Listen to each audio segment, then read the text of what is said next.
The following is a presentation of 912 Sports.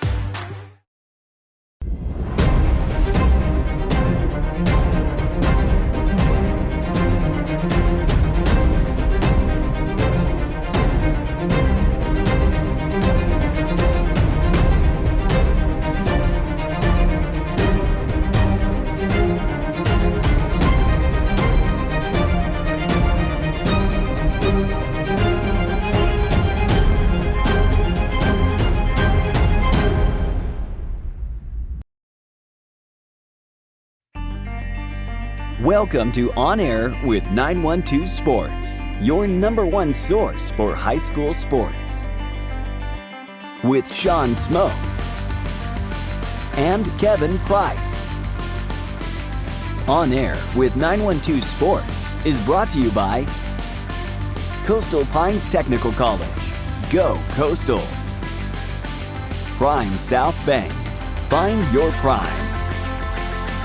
Robbie Robertson Ford, because Fords are cheaper in the swamp. Gibson Animal Clinic, practical solutions with limited fees. Summit Sports Medicine and Orthopedic Surgery, the region's best orthopedic care. And Kim Smoke, licensed realtor with eXp Realty.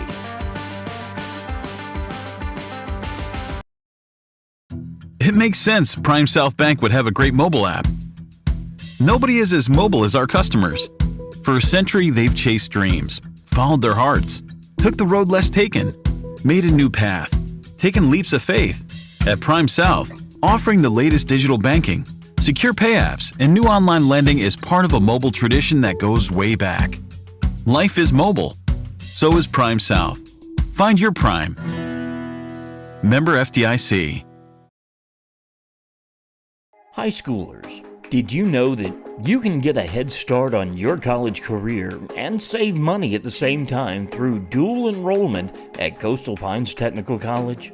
Dual enrollment is open to high school juniors and seniors, tuition free. Talk to your high school counselor or visit coastalpines.edu for more information. Coastal Pines Technical College, an equal opportunity institution. Go Coastal. And then there were four. Hello, everyone, and thanks for watching On Air with 912 Sports. I'm Sean Smoke, publisher of 912 Sports, and we've got a great show for you tonight. Round 2 of the state playoffs saw the 912 go from 7 teams down to 4. We were assured there would be one team playing in Round 3 with the Coffee-Brunswick matchup, but 3 additional teams came away with victories in Round 2.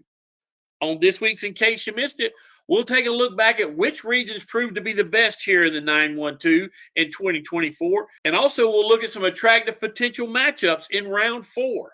All this and more on tonight's episode of On Air with 912 Sports. Enjoy the show. Play it loud and rev it up. Robbie Robertson's got trucks built for tough. Make your way to Robbie Robertson Ford in Waycross, where the deals are bigger than ever. Looking for a stylish midsize car, a spacious SUV, or a truck that performs at work and play? Robbie Robertson wants your vehicle and is paying top dollar. Now is the time to buy. Fords are cheaper in the swamp.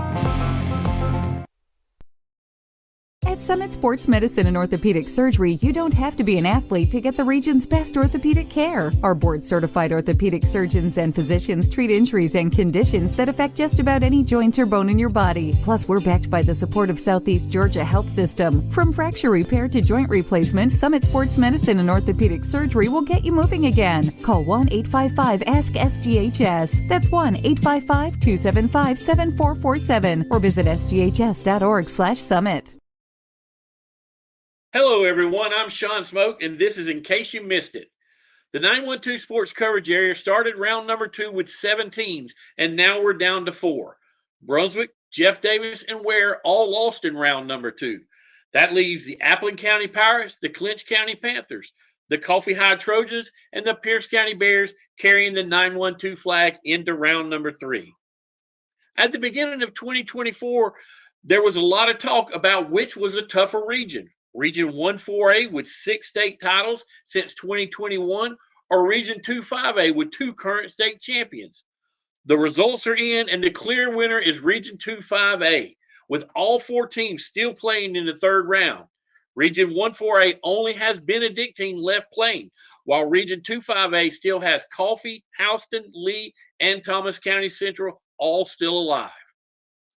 I'm not sure how long it's been, but it's been a minute since Region 1 6A has all four teams eliminated before the third round. The Camden County Wildcats exited in round number 1, and the three remaining teams, Colquitt, Lowndes, and Valdosta, all lost in round 2. Rematch could be the theme for round number 3. In Region 3 2A, if both Pierce and Applin win, we'll get a rematch of the region title game played back on November the 1st, which Applin County won. In Region 2 5A, if both Coffee and Thomas County Central win, we'll get the second and third place rematch from November the 1st. Thomas County Central was able to win that game, giving them the 2 seed and forcing Coffee to play on the road throughout the playoffs. Well, that'll wrap it up for this week's In Case You Missed It. We'll have more on air with 912 Sports right after these messages. Gibson Animal Clinic is ready to help with your animals. From cats to dogs to horses, we treat them all. Calling us for grooming, bathing, boarding, and more serious things like surgery, dentistry, spay, neuter, immunizations, heartworm prevention, flea control, complete lab testing, radiology, preventive health care. Call us at 285-7678. Open Saturdays for your convenience. Gibson Animal Clinic. Practical solutions with reasonable fees. Russell J. Gibson, DVM. Gibson Animal Clinic, 108 Riverside Drive, Waycross. Hablamos español en nuestra clínica. Play it loud and rev it up.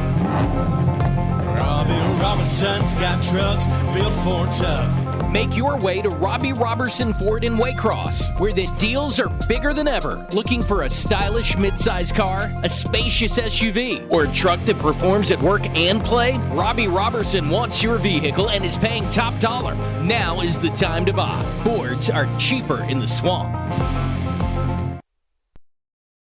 Welcome, sports fans, and thanks for watching On Air with 912 Sports. I'm Sean Smoke, publisher of 912 Sports, joined here by head writer and podcast host Kevin Price. Kevin, how are we doing today?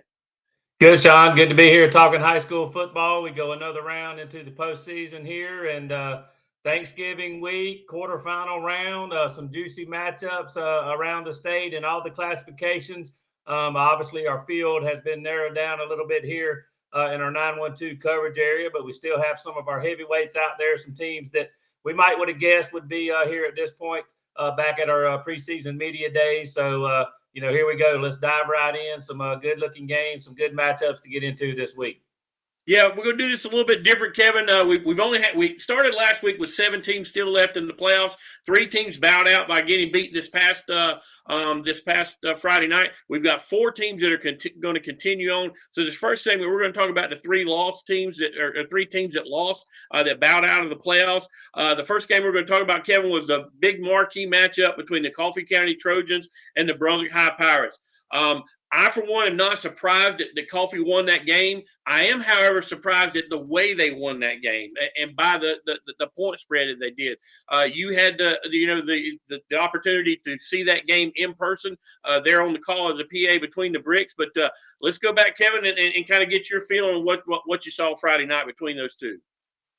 Yeah, well, first of all, I wasn't surprised necessarily that that Coffee won. I wouldn't have been surprised had Brunswick won going in. I thought it was a 50-50 game either way. I thought it was a touchdown game at the most either way. But obviously, it turned out to be a lopsided victory for Coffee. I mean, I did say the marquee matchup was the Brunswick offense against the Coffee defense, and I don't apologize for that. I mean, Coffee's really, really, really good on defense. I knew that coming in. We all knew that coming in. But this Brunswick offense, very explosive and very high-powered, and that was the matchup, the one that you would buy a ticket for.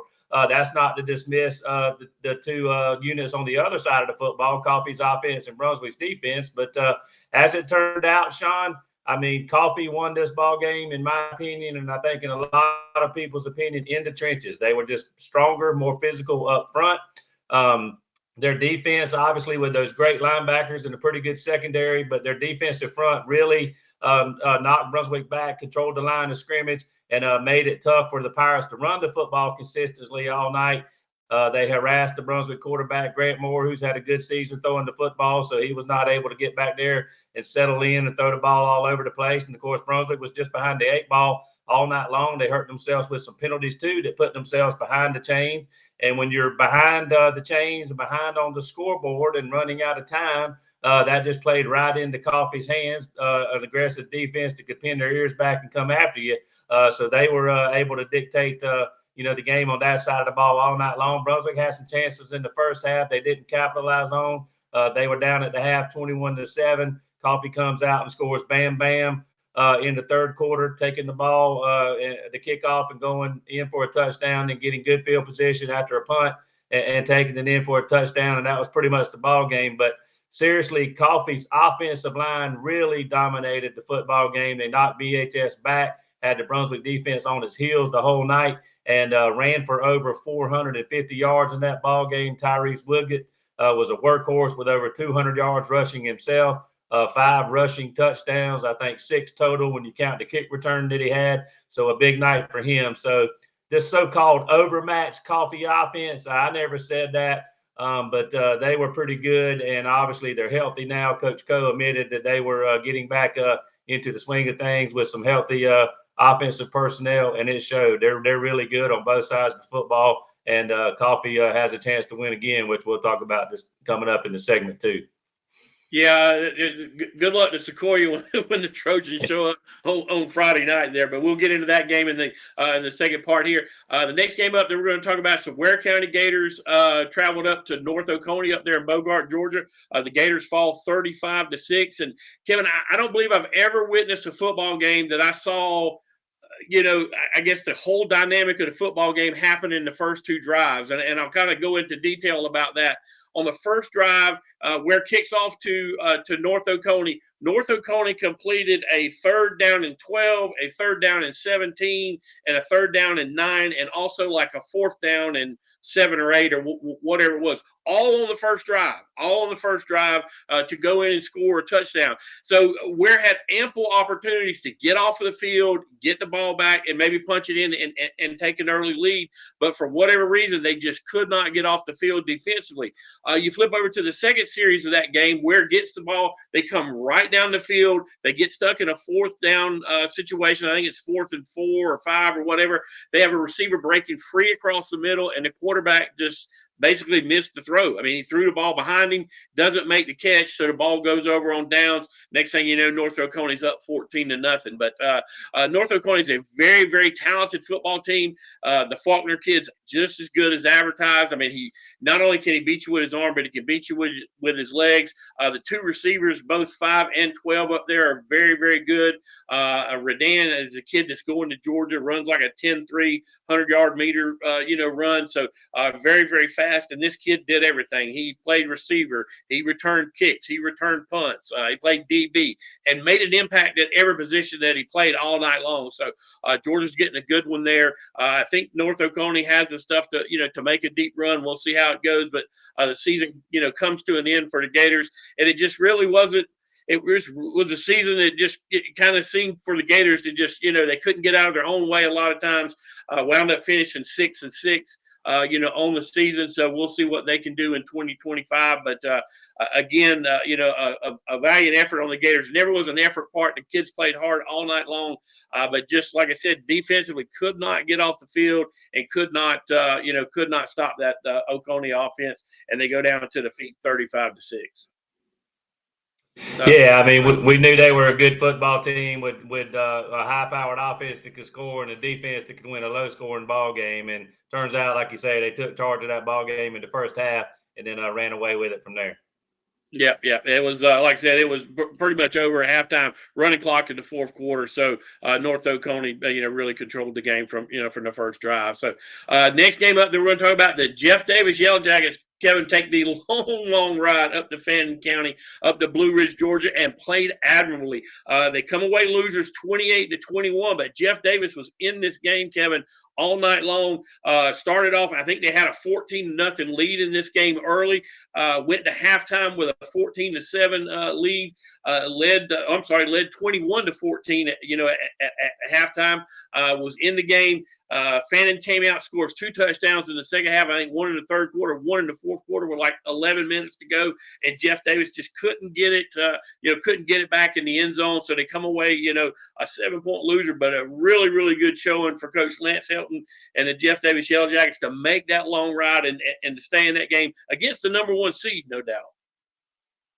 Yeah, I mean, leading in the first half, 14-0, 21-7 at one point, and like you said, 21-14 at the half.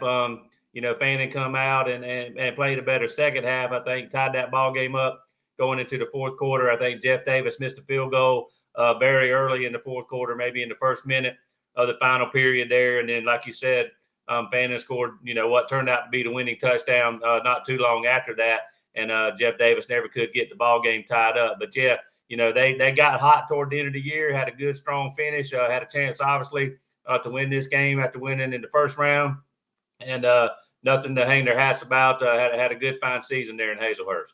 Certainly after the hurricane and some of the things they dealt with, like a lot of the small towns here in our 912 coverage area did. Yeah, exactly. Douglas, for Coffee, and both Jeff Davis for Hazelhurst. I think 2 of the hardest hit areas here in our 912 coverage area, and for both of those teams to make it to the playoffs and to win like they have is definitely hats off to those coaches for keeping those programs together. But Kevin, we're going to take a quick break. We'll come back and talk about the 4 teams that are still playing, the teams that are going to go into round 3. So stay around. We'll be right back after these messages. You're watching On Air with 912 Sports.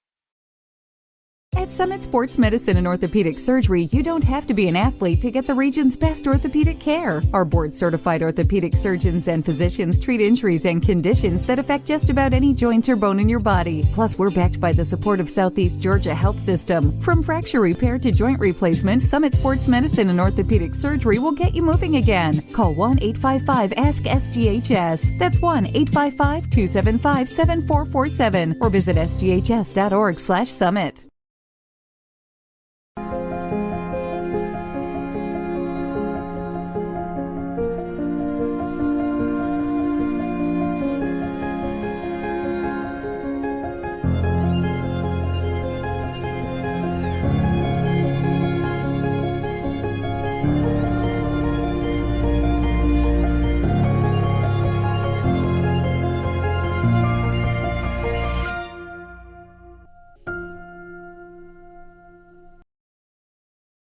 It makes sense Prime South Bank would have a great mobile app.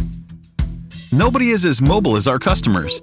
For a century, they've chased dreams, followed their hearts, took the road less taken, made a new path, taken leaps of faith. At Prime South, offering the latest digital banking, secure pay apps, and new online lending is part of a mobile tradition that goes way back. Life is mobile. So is Prime South. Find your Prime. Member FDIC. Welcome back, sports fans. I'm Sean Smoke. He's Kevin Price, and we're going to talk about the 4 teams still in the playoffs here in the 912 coverage area. We've got 4 teams going. We're going to start from the low classifications and go up. First off is the Clinch County Panthers are going to travel over to Bowden to take on Bowden. Clinch County coming off a 28-6 victory over Johnson. Bowden beat Metter, which is kind of a shock there. Not that they beat him, but 42-14. I thought Metter would be in that game a little bit more there, but should be a good one there coming up. You got 2 versus 2, but Bowden was won the coin toss, so they get to host that game. So the Panthers do have to travel. So Kevin, Clinch has been playing good all year. Just got that 1 loss on the year. Go into Irwin County, beat them, but lose to Brooks. So we'll see how they can do going on the road to play a very, very stout Bowden team. Yeah, Bowden really good. You mentioned the siege there, but Bowden certainly back-to-back state champs in 22 and 2023. But of course, Clinch knows how to win state championships too. We all know their resume and their pedigree down here in South Georgia. So if somebody up there in Bowden doesn't know about it, they could be in for a surprise. But Clinch's not going to back down and shy away from anybody. But when you look at this Bowden team that they're playing, Sean, I mean, obviously they're really good. They know how to get it done in the postseason. They're having another great year this year. This is number 2 versus number 5 in the state in terms of rankings at the end of the regular season. Bowden being number 2, Clinch being number 5. But their only losses this year were to Fellowship Christian, which is still alive in the private school playoffs. They lost to them 36-35. And then another region rival, a team they've met in the state championship game, a team that a lot of people feel like they may be on the collision course with to meet for the state championship again. On the other side of the bracket is Manchester. Lost to them, I think, 28-20 in a region game. And you mentioned that Clinch's only loss is to Brooks. No doubt Clinch battle-tested down here in South Georgia, so they'll obviously go up and have a good chance to win this game. Coach Dickerson obviously knows how to put a championship run together. He's done it several times in the past, and I look forward to seeing how this one turns out. Yeah, it should be a good one there on Friday night, so we'll see who comes away with the win. Next game we're going to talk about is Stevens County at Appling County. Appling County coming off a big win over Carver of Columbus, 35 to I think it was 35-14, and then Stevens County, really what I would consider an upset, Kevin, beat Callaway 35-33. Stevens 8-4 on the season, Appling 9-3. I mentioned earlier on this show or another show that Appling was kind of struggling the last couple of weeks, lost to Fitzgerald. Struggled really against Cripps County. And then I got some inside information that their young freshman quarterback went out in the first quarter against Fitzgerald and did not play against Cripps County. They basically ran exclusively Wildcat stuff against Cripps, was able to get away with the victory. The young freshman was back this week, and as you can tell, they put up 35 points against Carver Atlanta. So I think Apple's hitting on all cylinders right now. They get this game at home, being the higher seed there with the upset over Callaway. So we'll see if Apple can keep on moving on and set up that collision course for that Pierce-Appling rematch next Friday if both of these teams win. Yeah, well, of course, that's what we're hoping for down here in the 912, and I think at least from Appling's standpoint, it could certainly happen. Clinch might have Pierce might have an even tougher game on their hands. Not to say they can't get it done. We'll talk about that in a moment. But the Stevens County win was at least a mild upset, and it wasn't upset according to the seeds. They had a big lead in that ball game, but never really could put Callaway away. And Callaway had a chance to tie that ball game up with a 2-point conversion in the fourth quarter and could not convert. And Stevens County held on. So they're into the quarterfinals for the first time in a long time. I think they had their last 14 times in the playoffs, they had failed to make it this far. I think this is their first trip to the quarters since 2005.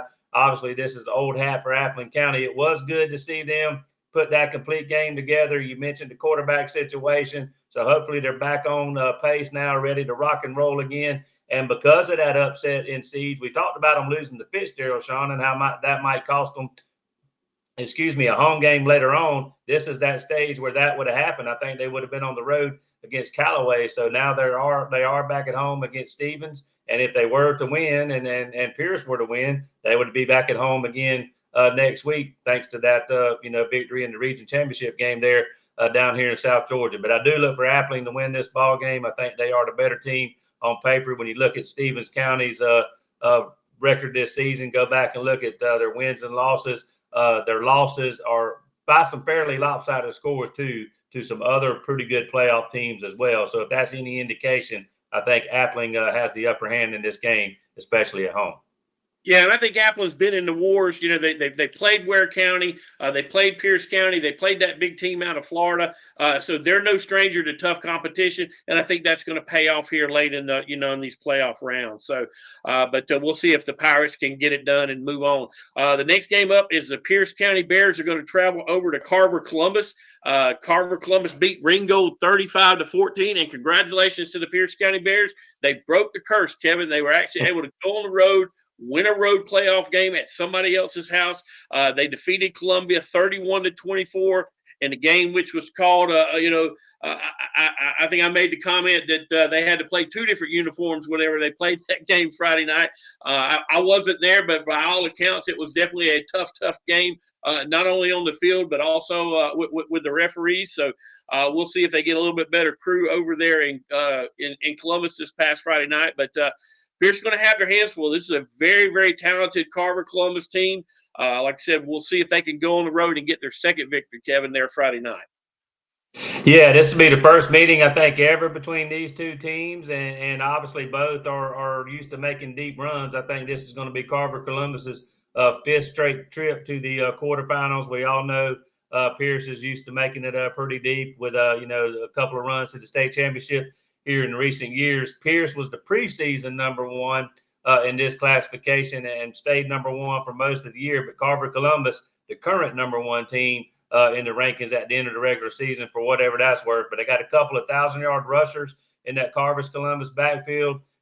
They've always had athletes over there at Carver Columbus, and I'm sure they're full of them again this year. So this is going to be a tough matchup from that standpoint. But Pierce obviously has a lot of good-looking kids running around, real stout defensively, and they'll be able to hopefully bottle those kids up and make the sledding tough for them. It is going to be on the road again, but Pierce hopefully can go over there and meet the challenge again. And by the way, Carver Columbus is going to have their hands full with a guy named Caden McGatha for Pierce County as well. They're going to keep that football in his hands all night long, I'm sure, as well, and just dare Carver Columbus to stop him. We'll see if they can. Yeah, McGatha was 35 carries for 260 and 4 touchdowns against Columbia. So we'll see if he can have that kind of night against Carver Columbus there. And, of course, if Pierce does win and Applin does win, we get that big showdown next Friday night over in Baxley. So we'll see if that comes to fruition. But last game up we're going to talk about, Kevin, is the Coffee High Trojans going to travel up to Sequoia to take on Sequoia. Sequoia coming off a 35-17 victory over Woodward Academy, a very talented football team. They're 10-1 on the season. Coffee comes into the game 10-2 on the season after the big beat down of Brunswick by a final score of 45-14. You got a 3 seed going up to play a 1 seed. So we'll see if Coffee can go on the road again. If they make this run to the state championship again, Kevin, they're going to have played 5 road games. This will be the 3rd one in a row. But listen, it hasn't phased Coffee to this point. I don't look for it to phase them there Friday night. I think they go up there and get it done at Sequoia. Yeah, I think Sequoia might be a 2 seed, Sean. I think that's right. They are. You're correct. Right, their only loss, in region play was to Sprayberry, and Sprayberry is the region champ. They lost to them 31-17. Sprayberry playing Lee County, they'll get beat by the Lee County Trojans this week as well. And when you look at this matchup here, it's a Sequoia team that Sean has had a kind of chip on their shoulder in each of the first couple of rounds. I think a lot of people had them written off when they went up against a good Gainesville team, which had some injuries and some personnel issues coming into that game, which probably cost them a possible shot at certainly a deeper run, but maybe even Sequoia won that ball game and then turned around and beat a number 1 seed Woodward Academy last week. Here's this Coffee team that won going away at Jackson County. In the opening round, had a chip on their shoulder because they thought they had an overmatched offense, which by no means was overmatched. They played that to the hilt. Kudos to them for doing that. They had their guys revved up and ready to go, and they obviously, ran over Brunswick and dominated in the trenches like we already talked about. But the chip on the shoulder thing is over for both of these teams. They got to come up with a new rally cry. But for Coffee, I don't think there's any need to come up with some kind of gimmick. Just line up, play that power football, and beat these guys to death like you can. Play that good physical defense, get those linebackers active surrounding that football, and they obviously can go on the road and travel. Coffee travels well. This is nothing new for them. I mean, they even traveled well under Coach Pruitt, and here they are having to do it under Coach Coe. But I'm not going to say this is going to be an easy business trip for the Coffee Trojans, but I think it is a night where they could win big and move on to the quarterfinals. And 4 teams still alive, Sean, over in Southwest Georgia, if you want to include Coffee in that. We call them Southeast Georgia here, obviously, but 4 teams of the 8 in this classification are out of Coffee's region. So obviously the strength of the region is showing here in the state playoffs. Exactly, Kevin. We talked about that juicy matchup between Pierce and Applin. If Thomas County Central gets it done on the bottom side of the bracket, Coffee gets it done on the top side of the bracket, you're going to have that situation where, and really, you could have all 4 of these teams in the Final Four next week. So, Lee and Houston on the right-hand side of the bracket, Coffee and Thomas County Central on the left-hand side of the bracket. So, we'll see what comes to fruition after Friday night. But again, if Coffee wins Thomas County Central wins, we're going to get that big rematch coming up between those two schools next week. Yeah, but Lee's going to win. Houston won't. It's going to be Lee versus Milton in the semifinals. Go ahead and I hate to say it, but go ahead and mark that down. Go ahead and pencil that in. Yeah. Well, that's going to do it for all the teams that are still alive here in round 3. Appreciate everybody, tuning in. Stick around. We've got more On Air with 912 Sports coming up right after these messages.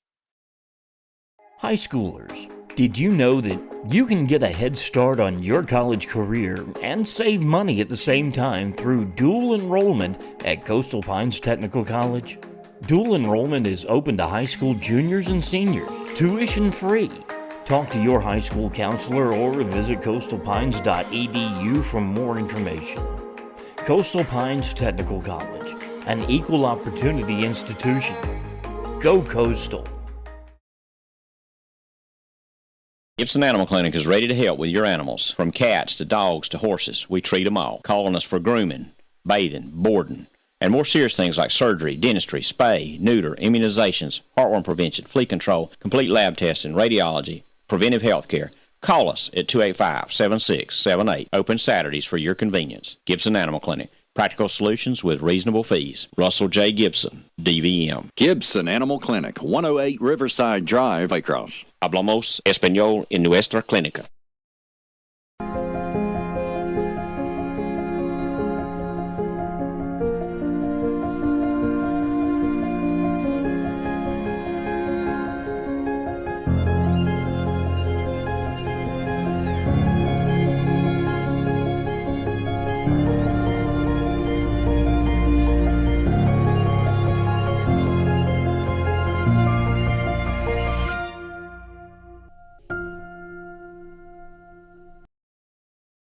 This has been a presentation of 912 Sports.